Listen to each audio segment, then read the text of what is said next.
수학의 짱이지 선생님입니다. 자, 오늘은 우리가 여러 가지 사각형 중에서요. 어떤 사각형이 있었죠? 우리 직사각형이 있었죠. 직사각형과 마름모에 대한 내용들 파악해 보도록 하겠습니다. 자, 오늘은 개념 2개예요. 이어서 정사각형에 대해서 배운 다음에 개념 적용 단계 문제 풀 것이다 라고 생각해 주시면 되겠습니다. 자, 보도록 할게요. 직사각형 다 알고 있죠? 모르는 친구들 없을 겁니다. 그러면 이 직사각형의 성질은 뭐예요? 라고 질문했을 때 여러분들이 답할 수 있어요? 답을 하는 친구들도 있을 것 같은데 알아보도록 하겠습니다. 다지마 이것 봐 라고 해서 여기 창문 모양이 직사각형인데 자 각각 이제 뭘 막 이어놨죠. 대각선이다 라고 설명할 수도 있겠네요. 자 여기 지금 AC의 길이가 60cm네 라고 했습니다. 이렇게 이어진 요 선의 이제 길이를 봤더니 60이고 다른 쪽 BD를 봤을 때 이 길이도 자 어떻게 되는지 한번 알아보도록 하자라는 것이었죠. 지금 직사각형의 성질을 설명하려고 하는 거였고요. 그때 얘 대각선 BD의 길이를 구하려고 했던 거죠. 자, 먼저 생각해야 되는 개념은요. 마찬가지입니다. 우리 사각형에 대한 내용을 볼 때 계속해서 삼각형의 합동을 가지고 우리는 설명을 해보도록 하겠습니다. 삼각형의 합동을 이용해서 직사각형의 성질을 우리가 알아볼 것이고요. 먼저 직사각형의 뜻부터 파악해 보도록 할게요. 직사각형은 어떤 사각형을 직사각형이라고 하냐. 자, 네 각의 크기가 모두 90도인 사각형이다라고 할 수 있습니다. 그죠? 그래서 네 각의 크기가 모두 같은 자 사각형을 우리는 직사각형이다라고 할 수 있고요. 선생님이 90도라는 걸 미리 언급할 수 있었던 부분은 사각형의 네 각의 크기의 합은 360도가 돼요. 그죠? 그러니까 내 내각의 크기가 모두 같으니까 각각의 한 각이 90도가 될 수밖에 없겠죠. 다시 한번 직사각형의 정의. 자, 평행사변형은 뭘 평행사변형이라고 했죠? 자, 마주보는 두 쌍의 대변이 각각 평행한 사각형이 평행사변형의 뜻이었습니다. 연결을 계속 쭉쭉 해주세요. 직사각형의 뜻은 뭐였습니까? 그냥 정의, 우리가 딱 사전 펼쳤을 때 나오는 그 뜻이에요. 그죠?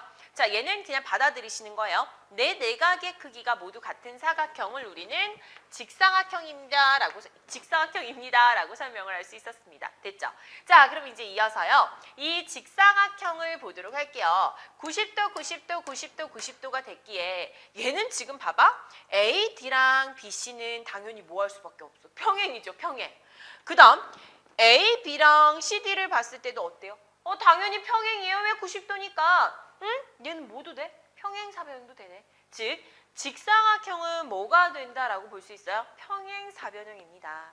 평행사변형 중에서도 원래 평행사변형 뭐 이런 모양이었다라고 설명을 많이 했었잖아. 근데 그 중에서도 얘도 평행하고 얘도 평행해요. 근데 여기에서 플러스 조건에서 즉 각이 이 평행사변형 중에서 각이 똑같이 4개가 똑같아지는 그 평행사변형이 만들어진 거야. 그래서 이름을 특별하게 불려주자. 얘는 평행사변형이면서도 내 각의 크기가 이렇게 똑같아져 버렸네. 그치? 그러니 얘는 이름을 따로 직사각형이라고 한번 불러줄까? 라고 한 겁니다. 됐죠? 그래서 얘의 이름은 직사각형이라고 할 수 있었고 자 이제 얘네들에서의 삼각형을 연결하면서 대각선의 내용으로 한번 가보도록 할게요.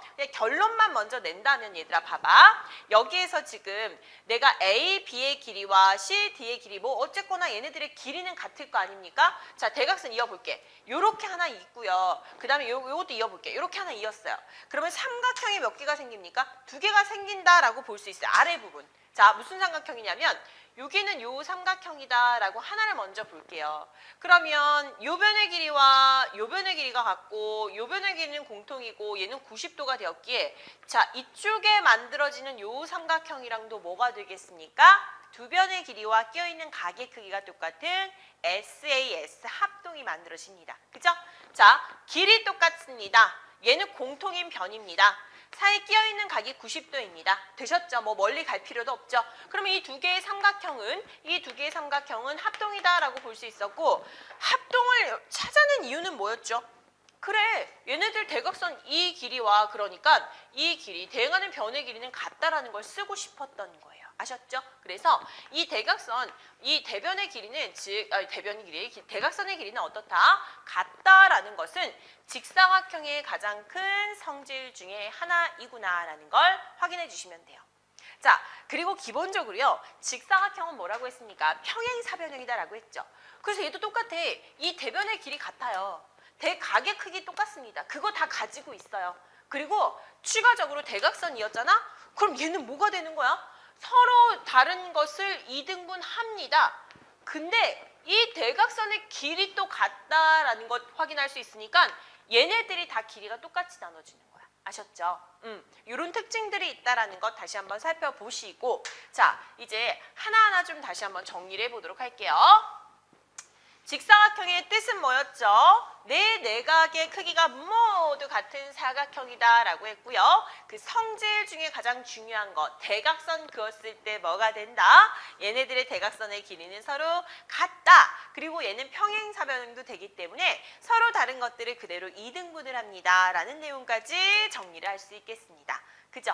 그리고 얘는 기본적으로 직사각형은 평행사변형이 되기 때문에 평행사변형의 모든 그 성질을 다 가지고 있는 거야. 가지고 있다라고 생각해 주시면 돼요. 오케이? 자, 그럼 이제 개념 스마트 부분. 평행사변형이 직사각형이 되는 조건은 뭘까요? 아까도 했지만요. 얘가 평행사변형이었어. 그런데 한 내각이 직각이래. 무슨 말이냐 하면 여기 지금 여기는 요 각이 직각이 되었대. 그럼 평행사변형이기 때문에 요 한마디만 해줘도 얘들아 얘랑 각이 똑같아진다니까? 그죠? 대각의 크기 같잖아. 얘가 90도가 돼요. 평행사변형이기 때문에 얘네들의 합이 또 180이 돼야 되니까 여기도 90도 되면 얘도 90도가 될 수밖에 없어. 우와. 하나 조건 추가했더니 평행사변형에서만 가능한 거야 얘들아. 평행사변형인데 한각이 즉 90도야. 그럼 얘는 직사각형이 됩니다. 라고 설명할 수 있고요. 자, 평행사변형이었습니다. 그런데 여기 이제 대각선을 이었어. 원래는 대각선 이으면 어떻게 돼? 서로 다른 것을 이등분한다라는 내용까지인데 얘랑 길이가 같아졌다는 얘기지. 그러면 그때는 뭐가 된다라는 거야? 직사각형이 되겠습니다. 라는 조건이 만족이 되겠다. 여러분들이 추가할 수 있겠죠. 그죠? 그래서 서로 다른 것들 이등분한다. 어쨌거나 이 네 변의 길이가 싹싹싹 똑같이 만들어지는 얘도 이등분, 얘도 이등분인데 결국 이 길이가 똑같아졌다라는 직사각형의 가장 큰 성질을 확인해 주시면 되겠습니다. 되셨죠? 내각의 크기가 같은 사각형인 직사각형은 두 쌍의 대각의 크기가 각각 같으므로 평행사변형이 됩니다. 라는 설명 계속해서 연결했어요. 자, 잊지 마세요. 평행사변형이라는 것을 잊지 마시면서 추가적으로 직사각형에서 추가되는 대각선에 관한 내용들만 정리를 잘 해주시면 돼요.